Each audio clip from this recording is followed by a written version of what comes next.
mayambu ahanamuktada ikoknona taram nokseri hawjuk tabirasi akhona pujarak puwarida Nanaobi Aroiba Tangkak ngasi ka Tangkak asdana warisina karina poloy okiba habado mayam punamagna warisi amuk taminarasi tabirasi Nanaobi Aroiba Tangkak umakhong adu nga tharaga Romeo Nanaobi gi photo adubu yengna ningamdaba wa kaya ma hairi ningsing adungai gi thawdo kaya babu kauba ngamda mamit mapi ta na khangli Nanaobi gi thawai adunadi mana adumna tawriba bagi machindagi soliba kudimaksing ase punna urabani hilingai matamdadi nongmata phawba Romeo na mangonda nusim yengkiba natte nusi haiba wahaise haikiba natte adubu ngasidi Romeo na photo adubu yengna mabu nuksibagi wahai kaya amadi leptana tattana haire Nanaobi ai nangbu yam nuksi nang amuktadi lau kedorage nang lotlibadubu kadaidano ai nangbu ngaibadi yamna ware ai ngasisu ai nangbu ngairiye khullesigi bipum khudimagna nang ngasi phabu halaktabase makoina nang siramlini tattana hai adubu aigi thamoinadi khudimaksing ado thajaba ngamde aina ngasi wana khangliba aina ngasi leliba matawase nangna karigumba khangbiramba tarabadi aina nangbu kayam nuksiba habado nang sodan baki khangani ko asumna solaga mana kapudu taba matamda Nanaobi magi manakta leibanina tasengna makhangba ngamde mahaksu mapi tana kabe mana wa ngangba mana haijaba wadi Romeo na kadungada tagadaba natte aduga mangonda khanganba uhanbasu Nanaobi na palamde asum leiringa talak asida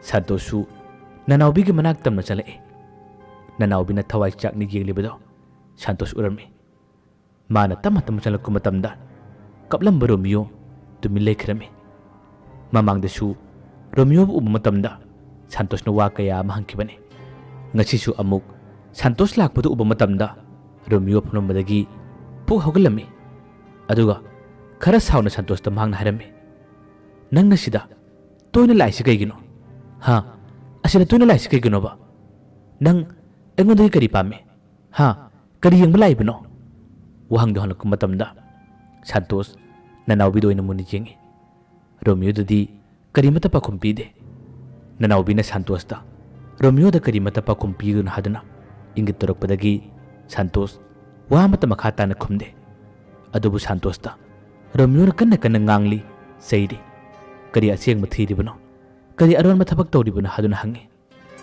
kona thangda Santos na tamna khumi marup nangai bulana lawno ai nangi mateng pang malakpane adubu nangai bulana khalamale wahai du tabada Romeo na sauna khumi kari mateng ha nangna aigidamak kari mateng pang mangamne yamathuna sakho natrabadi nak apabu oiroi asumna Romeo na kanna ngalakpadagi Santosu maga manaba ngamdabadagi tumina thurae Nanaobi Santos ki matunggillaga adum lakle Nanaobi di channa magi nuksiba Romeo bu adum yengi Romeo na sauribaduna Santos bu masak khangdabadagi jingnabaduna sauribani Nanaobi nasu asengba wari amata haidokunu habadagi Santos karimata haidoklamdana adum lakpani asumna Santos amadi Nanaobi lakle laalaga makhoina thong adugi mayawaida leiba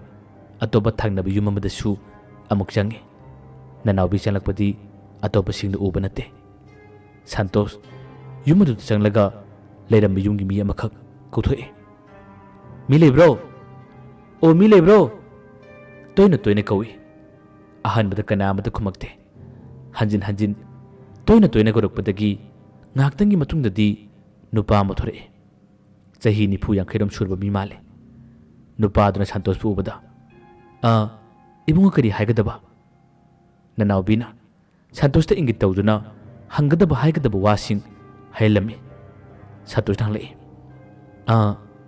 kainom ta hangeba ma makhoi ki lekai sida sariba thong sigi thikada do asomda ka lakpu ubra ma sipu kari lamdagino wahang do hangba matamda नुपा अदुना यामना चिंगनबगी मोंगदा संतोषपु मुनि जेंगे संतोषपुदी माना अमुक्ता उद्रिबनिना संतोषता मान हंगे इबुंगोबु कनानो अखोई खुनगी मिसु मांदे अदुगा थिकादादुगी मरमदा हंगलिबदुना करी मरमगिनो संतोषना कैसु नते खुरा असिगी थोंग सिगी मतंगदा पाव खरा सुम ताजे आई करीगुम खरा खक्की अदुम लाकपने अइना सुम ताबदा असिगी थोंगसिदा करीगुम खरा तोई हाय अदुगा असिदा थोलिबसिगी मरमदा येंगमा मिसु अदुम सिकी हायना पाव ताय अदुना करीगुम खरा खनिंगमदगी लाकपने मामा मामन खंग वरी मखै खरा मुक तंबियोबा मी क्या मुक सिखिबियोरगे अदुगा थोंग मखोंना तमने हायरबदुना करम मोंगदनो नुपादो ꯉꯥꯛꯇꯪ ꯄꯥꯈꯨꯝ ꯀꯔꯤꯃꯠꯇ ꯄꯤꯗꯦ ꯃꯃꯤꯠ ꯑꯗꯨꯁꯨ ꯈꯔ ꯆꯦꯞꯂꯞ ꯇꯧꯅ ꯁꯟꯇꯣꯁꯇ ꯃꯨꯟꯅ ꯌꯦꯡꯉꯤ ꯑꯗꯨꯒ ꯃꯥꯅ ꯇꯞꯅ ꯃꯈꯨꯝꯃꯤ ꯏꯕꯨꯡꯉꯣ ꯑꯩꯗꯤ ꯀꯔꯤꯃꯠꯇ ꯈꯪꯗꯦꯅꯦ ꯍꯣꯏ ꯊꯣꯡ ꯑꯁꯤꯒꯤ ꯃꯈꯣꯡꯗ ꯀꯅꯥꯒꯨꯝꯕ ꯑꯃꯈꯛ ꯀꯞꯄꯤ ꯍꯥꯏꯕ꯭ꯔꯥ ꯀꯩꯗꯧꯏ ꯍꯥꯏꯕ꯭ꯔꯥ ꯑꯁ ꯑꯁꯦꯡꯕ ꯀꯔꯤꯅꯣ ꯈꯪꯗꯦꯗ ꯑꯗꯨꯒ ꯊꯣꯡꯁꯤꯒꯤ ꯃꯈꯣꯡꯗ ꯊꯣꯛꯂꯤꯕꯁꯤ ꯀꯅꯥꯅꯣ ꯍꯥꯏꯗꯨꯅ ꯌꯦꯡꯕꯁꯨ ꯌꯦꯡꯂꯤꯕ ꯃꯥꯏꯕꯁꯤꯡꯗꯣ ꯑꯗꯨꯝ ꯁꯤꯈꯤꯕꯁꯨ ꯌꯥꯎꯔꯦ ꯑꯩꯈꯣꯏꯁꯨ ꯑꯁꯤꯒꯤ ꯃꯔꯝꯗ ꯋꯥ ꯉꯥꯡꯕ ꯇꯜꯂꯦ ꯀꯔꯤ ꯈꯨꯗꯣꯡꯊꯤꯕ ꯇꯥꯔꯛꯀꯗꯕꯅꯣ ꯇꯝꯕ ꯉꯝꯗꯦ ꯑꯗꯨꯒ ꯏꯕꯨꯡꯉꯣ ꯅꯪꯕꯨ ꯀꯗꯥꯏꯗꯒꯤꯅꯣ ꯊꯧꯗꯣꯛꯁꯤꯒꯤ ꯃꯇꯥꯡꯗꯅ ꯀꯔꯝꯅ ꯄꯥꯎ ꯇꯥꯔꯤꯕ ꯀꯅꯥꯅ ꯀꯔꯝꯅ ꯅꯪꯉꯣꯟꯗ ꯄꯥꯎ ꯇꯝꯂꯤꯕ ꯁꯟꯇꯣꯁꯇ ꯈꯨꯝꯃꯤ ꯃꯤ ꯃꯊꯪ ꯃꯊꯪ ꯁꯨꯝ ꯍꯥꯏꯅꯔꯛꯄꯗꯒꯤ ꯑꯩꯅ ꯄꯥꯎ ꯇꯥꯕꯅꯤ ꯑꯩꯕꯨꯗꯤ ꯈꯔ ꯂꯥꯞꯄ ꯈꯨꯟꯗꯒꯤꯅꯤ ꯑꯁꯤ ꯈꯨꯜ ꯑꯁꯤꯗ ꯑꯩ ꯂꯩꯕꯅꯤ ꯀꯔꯤꯒꯨꯝꯕ ꯊꯕꯛ ꯑꯃꯈꯛꯀꯤ ꯑꯩ ꯂꯥꯛꯄꯅꯤ ꯅꯨꯄꯥꯗꯨꯅ ꯍꯪꯉꯤ ꯅꯪꯒꯤ ꯂꯩꯐꯝꯗꯤ ꯀꯗꯥꯏꯗꯅꯣ ꯁꯟꯇꯣꯁ ꯀꯔꯤ ꯍꯥꯏꯅ ꯄꯥꯎꯈꯨꯝ ꯄꯤꯒꯅꯤ ꯈꯨꯜ ꯑꯁꯤꯗꯗꯤ ꯃꯥ ꯂꯩꯕ ꯅꯠꯇꯦ ꯃꯥꯒꯤ ꯆꯤꯡꯅꯅ ꯍꯪꯂꯤꯕ ꯃꯥꯒꯤ ꯃꯤꯠꯌꯦꯡ ꯅꯥꯌꯦꯡꯗꯨꯗꯤ ꯅꯅꯥꯎꯕꯤꯅ ꯄꯨꯟꯅ ꯈꯪꯂꯕꯅꯤ ꯅꯅꯥꯎꯕꯤꯅ ꯃꯉꯣꯟꯗ ꯏꯪꯒꯤꯠ ꯇꯧꯔꯒ ꯑꯃ ꯍꯦꯛ ꯍꯥꯏꯖꯤꯜꯂꯣ ꯍꯥꯏꯕꯗꯒꯤ ꯁꯟꯇꯣꯁꯁꯨ ꯃꯥꯒꯤ ꯊꯣꯛꯄ ꯄꯥꯎꯈꯨꯝ ꯑꯃ ꯄꯤꯔꯝꯃꯤ ꯃꯥꯃꯥ ꯑꯥꯗꯒꯤ ꯈꯨꯜ ꯑꯁꯤꯒꯤ ꯃꯇꯣꯟꯋꯥꯏꯗ ꯌꯨꯝ ꯑꯃꯅꯤ ꯇꯥꯕ ꯑꯃ ꯂꯩꯕꯅꯤ ꯑꯗꯨꯋꯥꯏꯗ ꯑꯩ ꯁꯨꯝ ꯂꯩꯕꯅꯤ ꯑꯗꯨꯝꯅ ꯍꯥꯏꯕꯗꯒꯤ ꯅꯨꯄꯥꯗꯨꯅ ꯈꯨꯝꯃꯤ ꯑꯣ ꯑꯩꯗꯤ ꯏꯕꯨꯡꯉꯣ ꯑꯁꯦꯡꯕ ꯋꯥꯔꯤ ꯈꯪꯗꯕꯗꯒꯤ ꯅꯉꯣꯟꯗ ꯂꯤꯗꯕꯅꯤ ꯐꯔꯦ ꯐꯔꯦ ꯌꯧꯔꯣ ꯑꯇꯣꯞꯄ ꯀꯅꯥꯒꯨꯝꯕꯁꯤꯡ ꯋꯥꯔꯤ ꯈꯪꯕ ꯃꯤ ꯊꯦꯡꯅꯔꯕꯗꯤ ꯃꯈꯣꯏꯗ ꯍꯪꯉꯨ ꯃꯈꯣꯏꯗ ꯈꯪꯂꯝꯕꯁꯨ ꯌꯥꯏꯗ ꯁꯟꯇꯣꯁ ꯀꯔꯤ ꯍꯥꯏꯒꯅꯤ ꯊꯣꯡ ꯑꯁꯤꯒꯤ ꯃꯅꯥꯛꯇ ꯂꯩꯔꯤꯕ ꯑꯍꯟ ꯃꯥꯅꯁꯨ ꯑꯁꯦꯡꯕ ꯋꯥꯔꯤ ꯍꯥꯏꯗꯣꯛꯇ꯭ꯔꯕꯗ ꯃꯈꯣꯏ ꯑꯅꯤ ꯑꯗꯨꯝ ꯊꯣꯔꯛꯏ ꯑꯗꯨꯕꯨ ꯅꯅꯥꯎꯕꯤꯅꯗꯤ ꯅꯨꯄꯥꯗꯨꯒꯤ ꯃꯑꯣꯡ ꯃꯇꯧꯗꯣ ꯆꯤꯡꯅꯕꯅ ꯀꯩꯅꯣꯝꯃ ꯇꯧꯔꯕꯅꯤ ꯑꯁꯨꯝꯅ ꯃꯈꯣꯏ ꯑꯅꯤ ꯑꯗꯨꯝ ꯂꯥꯛꯄ ꯃꯇꯝꯗ ꯂꯕꯨꯛ ꯂꯝꯕꯤꯌꯣꯏ ꯀꯔꯤꯌꯣꯏ ꯇꯧꯕ ꯂꯝꯕꯤꯅꯤ ꯃꯈꯣꯏ ꯑꯅꯤ ꯋꯥꯔꯤ ꯁꯥꯅ ꯁꯥꯅ ꯆꯠꯂꯤ ꯁꯟꯇꯣꯁꯅ ꯍꯥꯏꯔꯤ ꯑꯁ ꯑꯗꯨꯗꯤ ꯃꯥꯒꯤ ꯃꯔꯝꯗꯗꯤ ꯀꯔꯝꯅ ꯊꯤꯒꯅꯤ ꯑꯩꯅ ꯁꯨꯝ ꯈꯟꯕꯗ ꯅꯪꯒꯤ ꯊꯧꯗꯣꯛꯁꯤꯒꯤ ꯃꯇꯥꯡꯗ ꯈꯪꯅꯔꯛꯇꯅꯕ ꯍꯥꯏꯗꯨꯅ ꯃꯥꯁꯦ ꯑꯇꯣꯞꯄ ꯂꯝꯗꯒ ꯂꯣꯠꯂꯝꯗꯧ ꯃꯥꯜꯂꯦ ꯑꯩꯅ ꯇꯥꯃꯨꯗ ꯍꯪꯕꯗꯁꯨ ꯃꯥꯅ ꯏꯔꯛꯄꯁꯤꯡꯗꯗꯤ ꯃꯥꯒꯤ ꯂꯩꯐꯝ ꯈꯪꯕꯒꯤ ꯃꯇꯥꯡꯗ ꯋꯥ ꯑꯃꯇ ꯍꯥꯏꯔꯛꯇꯦ ꯀꯔꯝ ꯇꯧꯅꯤ ꯑꯁꯨꯝꯅ ꯍꯥꯏꯅ ꯍꯥꯏꯅ ꯃꯈꯣꯏ ꯑꯅꯤ ꯑꯗꯨꯝ ꯆꯠꯂꯤ ꯅꯅꯥꯎꯕꯤꯗꯤ ꯑꯗꯨꯝ ꯀꯞꯄꯦ ꯃꯥꯒꯤ ꯅꯤꯡꯉꯝꯗꯕ ꯀꯌꯥ ꯑꯁꯤꯒꯤ ꯂꯃꯟ ꯈꯨꯝꯕ ꯉꯝꯃꯔꯣꯏꯗ꯭ꯔꯥ ꯃꯁꯤꯅꯤ ꯃꯥꯅ ꯍꯦꯟꯅ ꯋꯥꯔꯤꯕ ꯑꯁꯨꯝꯅ ꯁꯨꯝ ꯂꯥꯛꯄ ꯃꯇꯝꯗ ꯃꯈꯣꯏꯒꯤ ꯍꯦꯛ ꯃꯥꯌꯣꯛꯅꯕ ꯃꯛꯇꯗ ꯁꯥꯏꯀꯜ ꯊꯧꯔꯒ ꯅꯨꯄꯥ ꯑꯃꯁꯨ ꯂꯥꯛꯑꯦ ꯁꯥꯏꯀꯜ ꯊꯧꯔꯒ ꯂꯥꯛꯂꯤꯕ ꯅꯨꯄꯥꯗꯨꯅ ꯁꯟꯇꯣꯁꯄꯨ ꯎꯕ ꯃꯇꯝꯗ ꯌꯥꯝꯅ ꯃꯨꯟꯅ ꯌꯦꯡꯉꯤ ꯑꯗꯨꯒ ꯁꯟꯇꯣꯁꯀꯤ ꯅꯥꯀꯟꯗ ꯆꯠꯂꯤꯕ ꯅꯅꯥꯎꯕꯤꯕꯨꯁꯨ ꯃꯥꯅ ꯎꯔꯤꯕꯅꯤ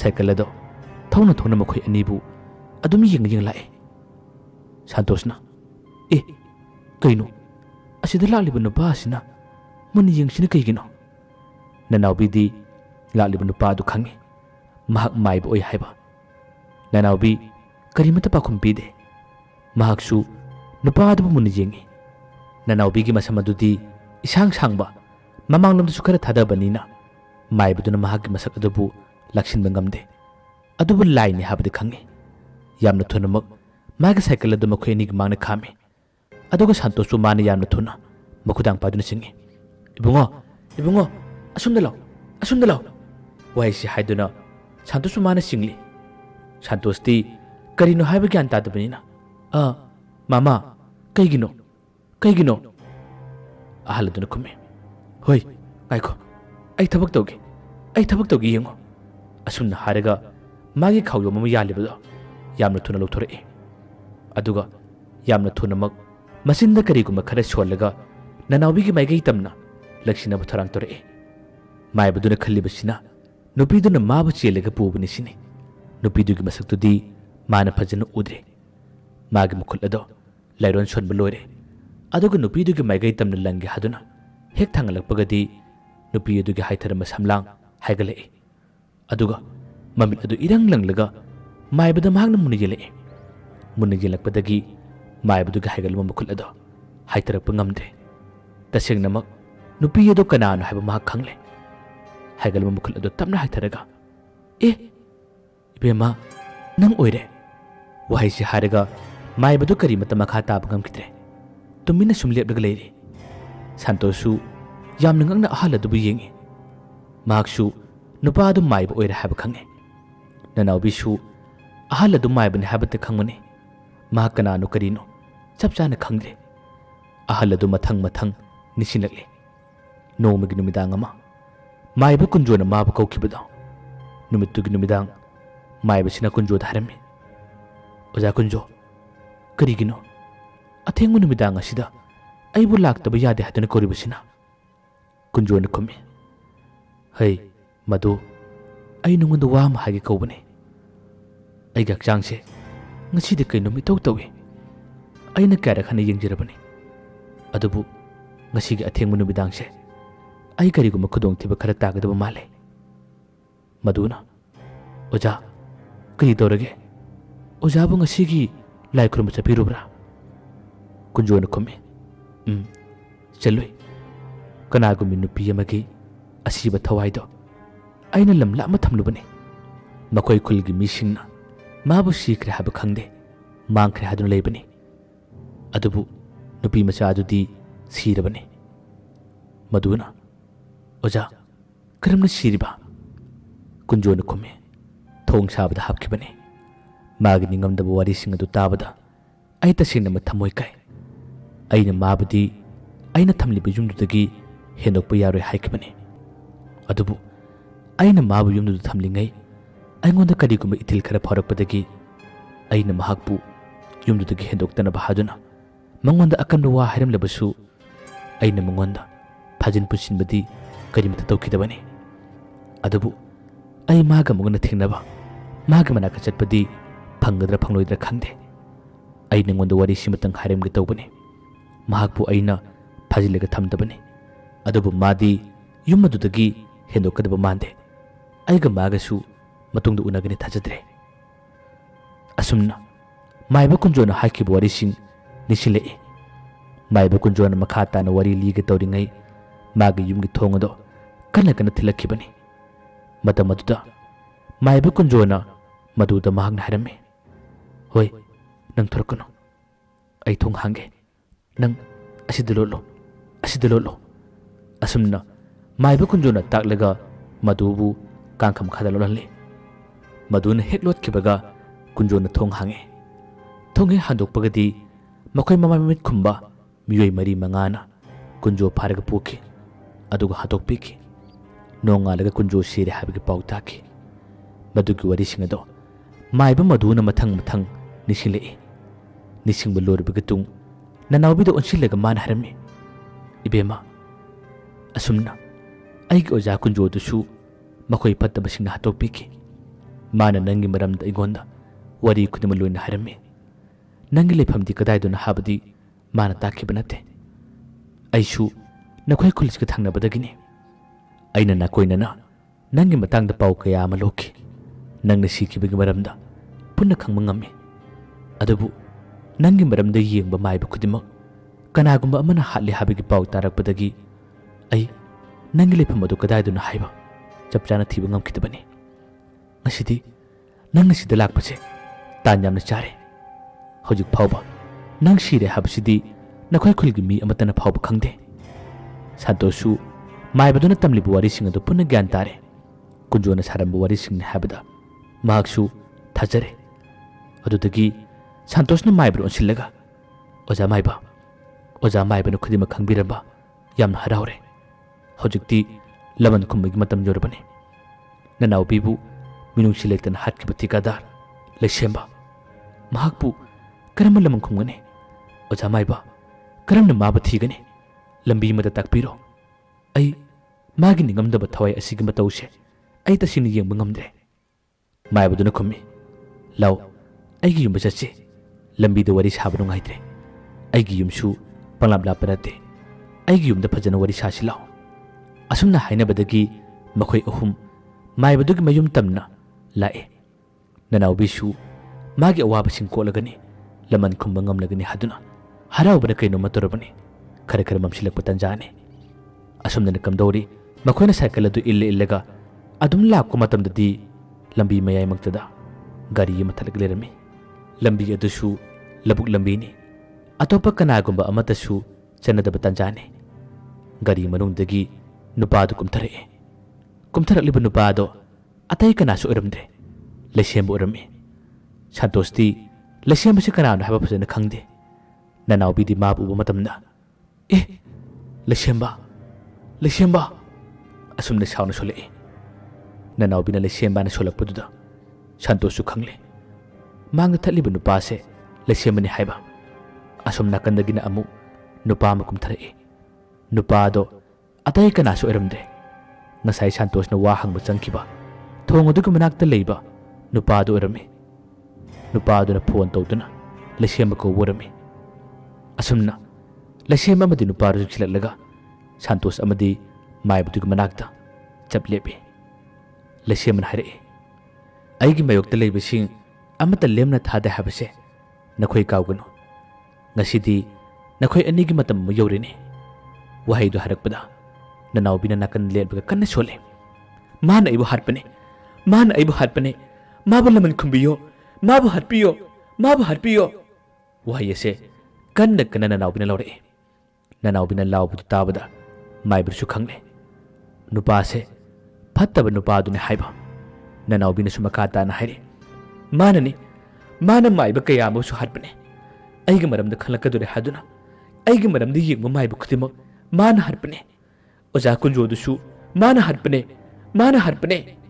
ꯍꯟꯖꯤꯟ ꯅꯅꯥꯎꯕꯤꯒꯤ ꯋꯥꯗꯨ ꯇꯥꯕ ꯃꯇꯝꯗ ꯃꯥꯏꯕꯗꯨꯁꯨ ꯑꯁꯥꯎꯕꯅ ꯀꯩꯅꯣꯝꯃ ꯇꯧꯔꯦ ꯑꯗꯨꯕꯨ ꯅꯣꯡꯃꯩ ꯄꯥꯏꯔꯒ ꯃꯈꯣꯏꯅ ꯃꯥꯡꯗ ꯂꯦꯞꯄꯅꯤꯅ ꯑꯁꯥꯎꯕ ꯀꯌꯥ ꯑꯗꯨ ꯐꯥꯖꯤꯜꯂꯒ ꯏꯕꯨꯡꯉꯣ ꯑꯗꯨꯝꯕ ꯇꯧꯒꯅꯨ ꯀꯩꯅꯣ ꯅꯈꯣꯏꯅ ꯇꯧꯔꯤꯗꯨꯕꯣ ꯋꯥꯍꯩꯁꯦ ꯍꯥꯏꯔꯒ ꯐꯥꯊꯩ ꯁꯟꯇꯣꯁꯁꯨ ꯈꯨꯇꯨꯝ ꯁꯤꯡꯂꯕꯅꯤ ꯂꯃꯟ ꯈꯨꯝꯅꯤꯡꯕꯅ ꯃꯍꯥꯛ ꯉꯥꯎꯔꯕꯅꯤ ꯑꯗꯨꯕꯨ ꯃꯈꯣꯏ ꯑꯅꯤꯗꯤ ꯅꯣꯡꯃꯩ ꯄꯥꯏꯕꯅꯤ ꯅꯣꯡꯃꯩ ꯅꯝꯂꯒ ꯒꯥꯔꯤ ꯃꯊꯛꯇ ꯀꯥꯈꯠꯂꯨ ꯍꯥꯏꯗꯨꯅ ꯑꯀꯟꯕ ꯗꯧ ꯀꯌꯥ ꯑꯃ ꯇꯧꯔꯤ ꯁꯟꯇꯣꯁꯁꯨ ꯃꯈꯨꯠ ꯊꯥꯅꯤꯡꯉꯤ ꯑꯗꯨꯕꯨ ꯅꯣꯡꯃꯩ ꯌꯥꯎꯕꯅꯤꯅ ꯀꯔꯤ ꯇꯧꯒꯅꯤ ꯑꯁꯨꯝꯅ ꯌꯥꯝꯅ ꯀꯟꯅ ꯃꯨꯛꯅꯗꯨꯅ ꯃꯥꯏꯕꯗꯨꯒ ꯁꯟꯇꯣꯁꯀ ꯒꯥꯔꯤ ꯃꯊꯛꯇ ꯍꯥꯞꯀꯠꯅꯕ ꯇꯧꯔꯝꯃꯤ ꯃꯈꯣꯏꯅ ꯉꯝꯗꯨꯅ ꯍꯧꯖꯤꯛꯇꯤ ꯁꯟꯇꯣꯁ ꯑꯃꯗꯤ ꯃꯥꯏꯕꯗꯨꯕꯨ ꯅꯝꯗꯨꯅ ꯒꯥꯔꯤ ꯃꯅꯨꯡꯗ ꯍꯥꯞꯆꯤꯜꯂꯝꯃꯤ ꯑꯃꯅ ꯅꯣꯡꯃꯩ ꯅꯝꯃꯤ ꯑꯗꯨꯒ ꯑꯃꯅ ꯃꯈꯣꯡ ꯃꯈꯨꯠ ꯄꯨꯠꯁꯤꯜꯂꯤ ꯑꯁꯨꯝꯅ ꯍꯥꯞꯆꯤꯜꯂꯕꯒꯤ ꯇꯨꯡ ꯍꯧꯖꯤꯛꯇꯤ ꯆꯤꯡꯌꯥ ꯂꯝꯕꯤ ꯇꯧꯅ ꯒꯥꯔꯤꯗꯨ ꯊꯧꯈꯤꯔꯝꯃꯤ ꯅꯅꯥꯎꯕꯤꯅ ꯀꯞꯂꯒ ꯂꯥꯎꯗꯨꯅ ꯃꯈꯣꯏꯒꯤ ꯃꯇꯨꯡ ꯏꯟꯅꯈꯤ ꯑꯋꯥꯕ ꯇꯥꯒꯗꯣꯔꯦ ꯁꯟꯇꯣꯁ ꯑꯃꯗꯤ ꯃꯥꯏꯕꯗꯣ ꯑꯁꯨꯝꯅ ꯁꯨꯝ ꯀꯟꯅ ꯊꯧꯈꯤꯕꯗꯨꯅ ꯅꯨꯃꯤꯗꯥꯡꯋꯥꯏꯔꯝꯒꯤ ꯃꯇꯝ ꯌꯧꯔꯕꯅꯤ ꯁꯟꯇꯣꯁ ꯑꯃꯗꯤ ꯃꯥꯏꯕꯗꯣ ꯒꯥꯔꯤ ꯃꯅꯨꯡꯗꯒꯤ ꯆꯤꯡꯈꯣꯡ ꯑꯃꯗ ꯆꯤꯡꯊꯔꯝꯃꯤ ꯑꯗꯨꯒ ꯐꯨꯕ ꯌꯥꯕ ꯐꯨꯔꯦ ꯑꯋꯥ ꯆꯩꯅꯥ ꯀꯌꯥ ꯑꯃ ꯈꯪꯍꯜꯂꯦ ꯃꯈꯣꯏ ꯑꯅꯤ ꯀꯟꯅ ꯂꯥꯎꯏ ꯑꯗꯨꯕꯨ ꯀꯔꯤ ꯄꯥꯝꯕꯩ ꯇꯧꯅꯤ ꯀꯔꯝꯅ ꯃꯈꯣꯏꯅ ꯈꯨꯠ ꯍꯟꯒꯅꯤ ꯅꯅꯥꯎꯕꯤꯁꯨ ꯃꯈꯣꯏꯒꯤ ꯃꯇꯨꯡ ꯏꯜꯂꯒ ꯂꯥꯛꯄꯗꯨꯅ ꯍꯧꯖꯤꯛꯇꯤ ꯆꯤꯡꯈꯣꯡ ꯑꯗꯨ ꯌꯧꯔꯦ ꯁꯟꯇꯣꯁꯀ ꯃꯥꯏꯕꯗꯨꯒ ꯇꯝꯊꯤꯅ ꯐꯨꯕꯗꯨ ꯎꯕ ꯃꯇꯝꯗ ꯃꯥꯅ ꯀꯞꯂꯒ ꯂꯥꯎꯔꯤ ꯀꯅꯥ ꯂꯩꯕꯅꯣ ꯃꯇꯦꯡ ꯑꯃꯨꯛꯇ ꯄꯥꯡꯕꯤꯌꯣ ꯀꯅꯥ ꯂꯩꯕꯅꯣ ꯃꯇꯦꯡ ꯑꯃꯨꯛꯇ ꯄꯥꯡꯕꯤꯌꯣ ꯍꯦ ꯐꯠꯇꯕ ꯅꯪꯅ ꯑꯩꯕꯨꯁꯨ ꯍꯥꯠꯄꯅꯦ ꯑꯗꯨꯒ ꯃꯈꯣꯏ ꯑꯅꯤꯕꯨꯁꯨ ꯅꯪꯅ ꯍꯥꯠꯅꯕ ꯇꯧꯕꯅꯦ ꯀꯅꯥ ꯂꯩꯕꯅꯣ ꯃꯈꯣꯏꯕꯨ ꯑꯃꯨꯛꯇ ꯀꯟꯕꯤꯌꯣ ꯑꯁꯨꯝꯅ ꯇꯣꯏꯅ ꯅꯅꯥꯎꯕꯤꯅ ꯂꯥꯎꯔꯝꯃꯤ ꯑꯗꯨꯕꯨ ꯆꯤꯡꯈꯣꯡꯗꯨꯗ ꯀꯅꯥꯅ ꯇꯥꯕꯤꯒꯅꯤ ꯃꯥꯅ ꯂꯥꯎꯔꯤꯕꯗꯨꯗꯤ ꯁꯟꯇꯣꯁ ꯑꯃꯗꯤ ꯃꯥꯏꯕꯗꯨ ꯈꯛꯇꯅ ꯇꯥꯕꯅꯤ ꯂꯩꯁꯦꯝꯕ ꯑꯃꯗꯤ ꯑꯇꯣꯞꯄ ꯅꯨꯄꯥ ꯑꯃꯗꯨꯗꯤ ꯀꯩꯗꯧꯉꯩꯗ ꯇꯥꯕ ꯅꯠꯇꯦ ꯃꯈꯣꯏꯅ ꯀꯟꯅ ꯐꯨꯕꯗꯒꯤ ꯁꯟꯇꯣꯁ ꯑꯃꯗꯤ ꯃꯥꯏꯕꯗꯣ ꯌꯥꯝꯅ ꯀꯟꯅ ꯁꯣꯛꯂꯦ ꯑꯗꯨꯕꯨ ꯑꯋꯥꯕ ꯇꯥꯔꯕꯁꯤꯡꯒꯤꯁꯨ ꯃꯤ ꯋꯥꯠꯇꯦ ꯏꯁꯣꯔ ꯂꯩ ꯍꯥꯏꯕꯗꯨꯅꯤ ꯅꯅꯥꯎꯕꯤꯅ ꯀꯟꯅ ꯂꯥꯎꯖꯕ ꯃꯥꯅ ꯏꯁꯣꯔ ꯀꯧꯔꯒ ꯀꯞꯆꯕꯒꯤꯗ ꯈꯪꯗꯦ ꯉꯥꯏꯍꯥꯛꯇꯪꯒꯤ ꯃꯇꯨꯡꯗꯗꯤ ꯆꯤꯡꯈꯣꯡ ꯑꯗꯨꯒꯤ ꯃꯅꯥꯛ ꯇꯝꯅ ꯒꯥꯔꯤ ꯑꯃ ꯌꯥꯝꯅ ꯊꯨꯅ ꯊꯧꯖꯤꯜꯂꯛꯏ ꯑꯗꯨꯒ ꯒꯥꯔꯤ ꯃꯅꯨꯡꯗꯒꯤ ꯀꯟꯅ ꯂꯥꯎꯔꯒ ꯃꯤ 2-3 ꯆꯣꯡꯊꯔꯛꯏ ꯁꯟꯇꯣꯁ ꯑꯩꯈꯣꯏ ꯂꯥꯛꯂꯦ ꯅꯪ ꯀꯔꯤꯃꯠꯇ ꯋꯥꯒꯅꯣ ꯃꯔꯨꯞ ꯁꯟꯇꯣꯁ ꯑꯩꯈꯣꯏ ꯂꯥꯛꯂꯦ ꯋꯥꯍꯩ ꯑꯁꯦ ꯀꯟꯅ ꯀꯟꯅ ꯂꯥꯎꯔꯒ ꯃꯈꯣꯏ ꯑꯅꯤ ꯑꯍꯨꯝ ꯆꯣꯡꯊꯔꯛꯏ꯫ ꯅꯅꯥꯎꯕꯤꯁꯨ ꯑꯟꯈꯠꯂꯛꯏ꯫ ꯑꯗꯨꯒ ꯂꯩꯁꯦꯝꯕ ꯑꯃꯗꯤ ꯑꯇꯣꯞꯄ ꯅꯨꯄꯥ ꯑꯃꯗꯨꯁꯨ ꯀꯅꯥꯅꯣ ꯍꯥꯏꯗꯨꯅ ꯌꯦꯡꯈꯠꯂꯛꯏ꯫ ꯂꯥꯛꯂꯤꯕꯗꯣ ꯑꯇꯩ ꯀꯅꯥꯁꯨ ꯑꯣꯏꯔꯝꯗ꯭ꯔꯦ, ꯁꯟꯇꯣꯁꯀꯤ ꯃꯃꯥꯟꯅꯕ ꯃꯉꯥꯜ ꯑꯃꯗꯤ ꯊꯣꯏꯕ, ꯑꯗꯨꯇꯁꯨ ꯅꯠꯇꯅ ꯅꯅꯥꯎꯕꯤꯒꯤ ꯃꯄꯥꯕꯨꯡ, ꯑꯗꯨꯒ ꯑꯃꯨꯛꯁꯨ ꯔꯣꯃꯤꯌꯣ, ꯃꯈꯣꯏ ꯄꯨꯟꯅ ꯌꯥꯎꯔꯝꯃꯤ꯫ ꯃꯈꯣꯏꯁꯤꯡ ꯑꯗꯨꯕꯨ ꯎꯕ ꯃꯇꯝꯗꯗꯤ ꯅꯅꯥꯎꯕꯤꯒꯤ ꯊꯋꯥꯏ ꯑꯗꯣ ꯍꯔꯥꯎꯕꯅ ꯈꯝ ꯊꯦꯡꯉꯤ꯫ ꯂꯩꯁꯦꯝꯕ ꯑꯃꯗꯤ ꯑꯇꯣꯞꯄ ꯅꯨꯄꯥ ꯑꯃꯗꯨꯅ ꯃꯈꯣꯏꯅ ꯄꯥꯏꯔꯤꯕ ꯅꯣꯡꯃꯩꯁꯤꯡ ꯑꯗꯨꯕꯨ ꯀꯥꯞꯂꯒꯦ ꯍꯥꯏꯗꯨꯅ ꯅꯝꯕ ꯍꯧꯔꯛꯏ꯫ ꯅꯝꯕꯒ ꯅꯪꯍꯧꯕ ꯅꯠꯇꯦ, ꯃꯉꯥꯜ ꯑꯃꯗꯤ ꯊꯣꯏꯕꯅ ꯌꯥꯝꯅ ꯊꯨꯅꯃꯛ ꯃꯈꯣꯏꯒꯤ ꯃꯈꯨꯠꯇ ꯀꯥꯎꯔꯝꯃꯤ꯫ ꯅꯣꯡꯃꯩꯁꯨ ꯀꯩꯁꯨ ꯄꯨꯟꯅ ꯄꯥꯏꯊꯣꯛꯈꯤꯔꯝꯃꯤ꯫ ꯑꯁꯤꯒꯨꯝꯕ ꯇꯥꯟꯖꯥ ꯑꯁꯤꯗ ꯃꯈꯣꯏ ꯑꯅꯤꯕꯨ ꯃꯉꯥꯜꯒ ꯊꯣꯏꯕꯒꯅ ꯐꯨꯕ ꯍꯧꯔꯛꯏ꯫ ꯑꯗꯨꯒ ꯔꯣꯃꯤꯌꯣꯁꯨ ꯐꯨꯕ ꯌꯥꯎꯔꯛꯏ꯫ ꯃꯄꯥꯅꯁꯨ ꯆꯪꯁꯤꯟꯗꯨꯅ ꯐꯨꯕ ꯌꯥꯎꯔꯦ꯫ ꯁꯟꯇꯣꯁꯀ ꯑꯇꯣꯞꯄ ꯃꯥꯏꯕꯗꯨꯒꯗꯤ ꯉꯥꯏꯍꯥꯛꯇꯪꯗꯤ ꯆꯩꯅꯥꯈꯣꯜ ꯑꯗꯨꯅ ꯋꯥꯔꯤ꯫ ꯃꯈꯣꯏ ꯑꯅꯤꯁꯨ ꯂꯃꯟ ꯈꯨꯝꯅꯤꯡꯕꯒꯤ ꯃꯩꯗꯨꯅ ꯆꯩꯅꯥꯈꯣꯜ ꯄꯨꯟꯅ ꯀꯥꯎꯔꯦ꯫ ꯃꯈꯣꯏ ꯑꯅꯤꯁꯨꯃꯛ ꯆꯪꯉꯤ꯫ ꯑꯗꯨꯒ ꯂꯩꯁꯦꯝꯕ ꯑꯃꯗꯤ ꯑꯇꯣꯞꯄ ꯅꯨꯄꯥ ꯑꯃꯗꯣ ꯃꯈꯣꯏꯅ ꯀꯟꯅ ꯀꯟꯅ ꯐꯨꯔꯝꯃꯤ꯫ ꯃꯈꯣꯏꯅ ꯐꯨꯕꯗꯨ ꯎꯕ ꯃꯇꯝꯗ ꯅꯅꯥꯎꯕꯤꯒꯤ ꯊꯋꯥꯏ ꯑꯗꯨꯅ ꯀꯟꯅ ꯀꯟꯅ ꯂꯥꯎꯔꯤ꯫ ꯍꯥꯠꯂꯣ! ꯃꯈꯣꯏꯕꯨ ꯍꯥꯠꯂꯣ! ꯃꯈꯣꯏꯕꯨ ꯍꯥꯠꯂꯣ! ꯑꯩꯅ ꯄꯦꯜꯂꯅꯤ, ꯃꯈꯣꯏꯕꯨ ꯍꯥꯠꯂꯣ! ꯃꯈꯣꯏꯕꯨ ꯍꯥꯠꯂꯣ! ꯍꯟꯖꯤꯟ ꯍꯟꯖꯤन कन्न कन्न लाउरे।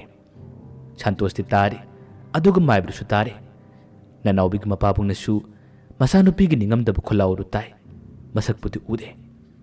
असुमना फुबा याबा फुरे, लग्नबा याबा लग्नरे। कोना थंगददी संतोषना मागी मैथोंगदो तमना ओंखललगा ननाउबीदी येंगी।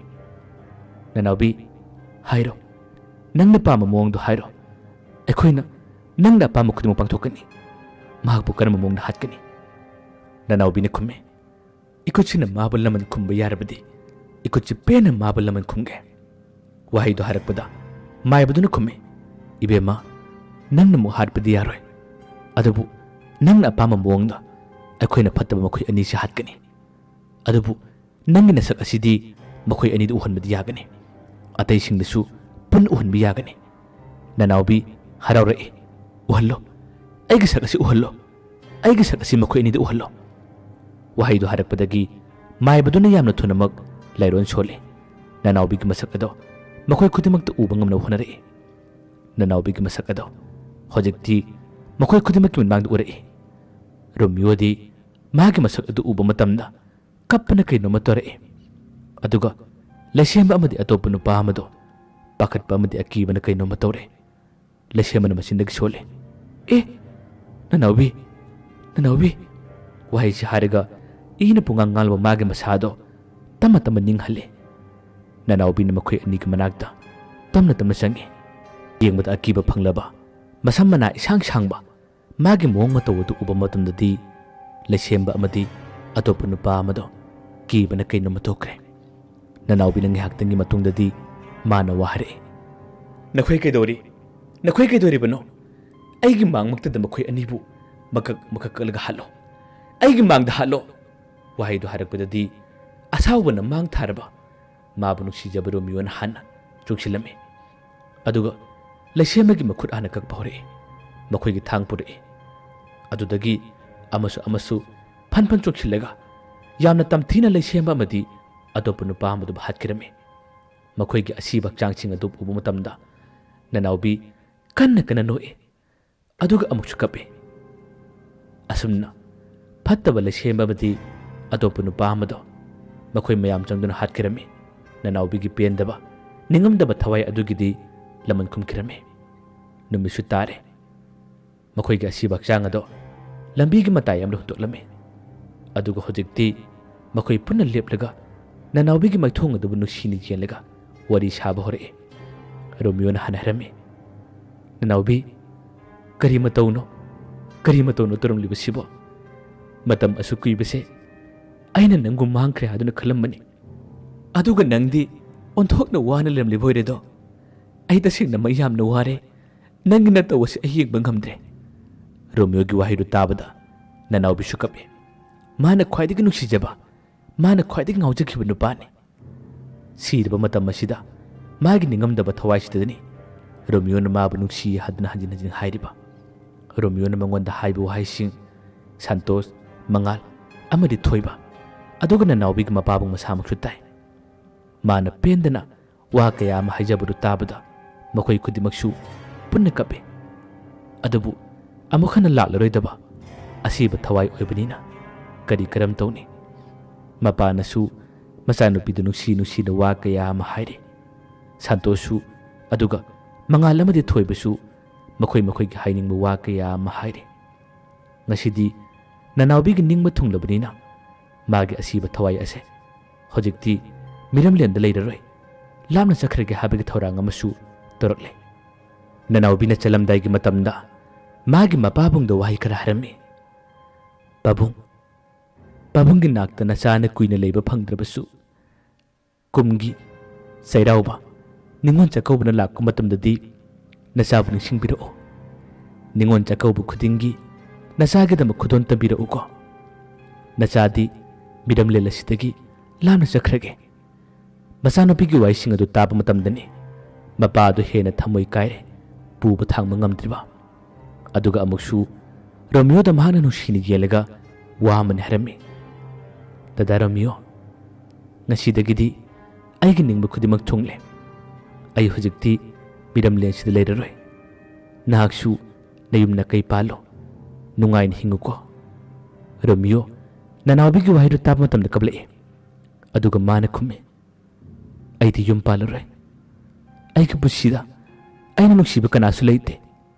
Nahak yaudraba nahak leidraba lamdam asida aina hinglubagi kanaba kaisu leite.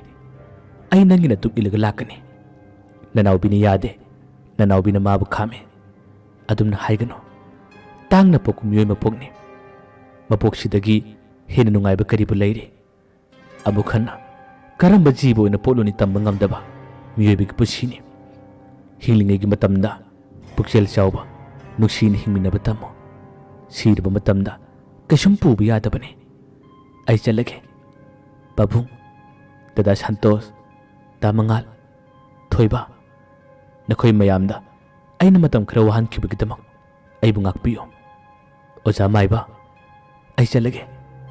Asumna hairamlaga Nanaobi gi ningamdaba thawai ado mamittagi ira chelaga maikhu onduna yamna thunama adum parik chakhirami. Magi maiki yedubu yingli yelaga makhoi khudimak mamittagi mapi tana nuksina dum yerga lehore. Mayambo aroibada amukana khurumjari.